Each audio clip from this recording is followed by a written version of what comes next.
کہ نہ ہم فرض کو چھوڑے، نہ واجبات کو چھوڑے، نہ سنتوں کو چھوڑے، نہ نفلوں کو چھوڑے، نہ بڑی نیکیوں کو چھوڑے، نہ نیکیوں کو چھوٹی نیکیوں کو چھوڑے.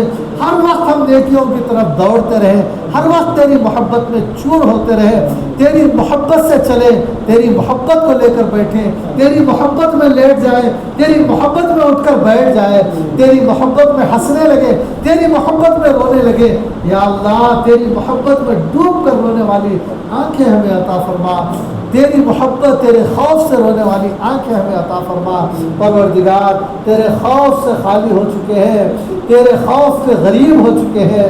یا اللہ ہمارے دلوں کی غربت کو، ہماری روح کی غربت کو، ہمارے جسموں کی ہمارے دماغ کی غربت کو دور فرما، ہماری روحانی غریبی دور فرما، جسمانی غریبی کو بھی دور فرما، روحانی بیماریوں کو بھی دور فرما، شرک کی بیماری، کفر کی بیماری، حسد کی بیماری، چغلی کی بیماری، غیبت کی بیماری، تکبر کی بیماری، ریاکاری کی بیماری، اس طرح ساری روحانی امراض سے بھی ہمیں نجات عطا فرما، شفا عطا فرما.